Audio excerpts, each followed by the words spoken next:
নমস্কার বন্ধুরা, জয়শ্রীর পাকঘরে সবাইকে স্বাগত। আজকে গণেশ চতুর্থীতে আমার নিবেদন পনির মোদক। এক্কেবারে 10 মিনিটে ঝটপট তৈরি করে নেওয়া যায়।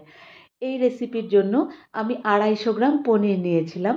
এই পনিরটাকে আমি যতটা সম্ভব মিহিভাবে গ্রেট করে নেব। সবচাইতে ভালো হয় যদি মিক্সারে দিয়ে ব্লেন্ড করে নেওয়া যায়। আমার কাছে নিরামিষ ব্লেন্ডার নেই, সেজন্য আমি গ্রেট করে নিয়েছি। পনিরটা গ্রেট করে নেওয়া হয়ে গেলে পরে একটা ফ্রাইং প্যানের মধ্যে 1 থেকে 1.5 চামচ মতো ঘি দিয়ে দিয়েছি। ঘিটাকে একটু গরম করে নিয়ে এর মধ্যে আমি সম্পূর্ণ পনিরটাকে দিয়ে দিচ্ছি। ঝটপট যদি কেউ মোদক বানিয়ে দিতে চান তাহলে এই রেসিপিটি কিন্তু খুবই ভালো। ঘিয়ের মধ্যে পনিরটাকে 1 থেকে 1.5 মিনিট একটু নেড়ে চেড়ে নেব। আর এই সময় এই স্প্যাচুলাটা দিয়ে যতখানি চেপে চেপে সম্ভব একটু মিহি করে নিচ্ছি। 1 থেকে 1.5 মিনিট হয়ে গেলে এর মধ্যে আমি দিয়ে দিচ্ছি ঘন করে জাল দিয়ে নেওয়া 200 ml দুধ, আর দিয়ে দিচ্ছি হাফ কাপ মতো গুঁড়ো দুধ। এবারে সব কিছুকে আমি 4 থেকে 5 মিনিট ভালো করে মিশিয়ে একটু জাল দিয়ে নেব, যাতে গুঁড়ো দুধটা দলা বেঁধে না থাকে আর পনিরটাও এর সাথে মিশে বেশ মিহি হয়ে যায় আর একটুখানি যাতে ড্রাই হয়ে আসে। 4 থেকে 5 মিনিট এইভাবে জাল দিয়ে নেবার পরে এর মধ্যে আমি দিয়ে দিচ্ছি 2 থেকে 3 টেবিল চামচ মিছরি আর 1 চিমটে কেশর বা জাফরান, আর 8-10টা কাজুকে আমি গুঁড়ো করে নিয়েছিলাম, সেটা সম্পূর্ণটাই এর মধ্যে দিয়ে দিচ্ছি। এই মোদকে আমি চিনি ছাড়াই করেছিলাম মিছরি দিয়ে।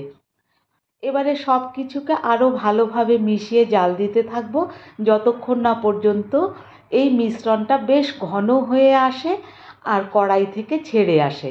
দেখুন এই রকম যখন টেক্সচার আসবে, একটা নরম নরম ভাব কিন্তু কড়াই থেকে ছেড়ে আসছে, তখন আমি এর মধ্যে মিশিয়ে দিলাম 1 চামচ মতো ড্রাই নাটস আর 1 চিমটে এলাচ গুঁড়ো। এবার ড্রাই নাটস আর এলাচ গুঁড়োর সাথে আর একটুখানি মিশিয়ে দেব। এই রকম টেক্সচার থাকতে থাকতেই আমি নামিয়ে নিলাম। এবারে একটা মোদকের মোল্ড নিয়ে নিয়েছি, এর মধ্যে একটু করে ঘি মাখিয়ে নিচ্ছি। এবারে তৈরি করে রাখা পনিরের মিক্সচারটা মোল্ডের দুটো পাশেই বেশ খানিকটা করে দিয়ে দিচ্ছি। এক্সট্রাটা সহজেই বাইরে বেরিয়ে আসবে, সেজন্য যাতে বেশ শক্ত মতো হয় চেপে চেপে বসিয়ে দিচ্ছি। এবারে মোল্ডটাকে বন্ধ করে নিলে পরেই তৈরি হয়ে গেল মোদক। আর চাইলে এটা অবশ্যই হাতে বানিয়ে নেওয়া যেতে পারে, সেই জন্য আগের মোদকের রেসিপিতে আমি কিন্তু প্রসেসটা দেখিয়ে দিয়েছিলাম।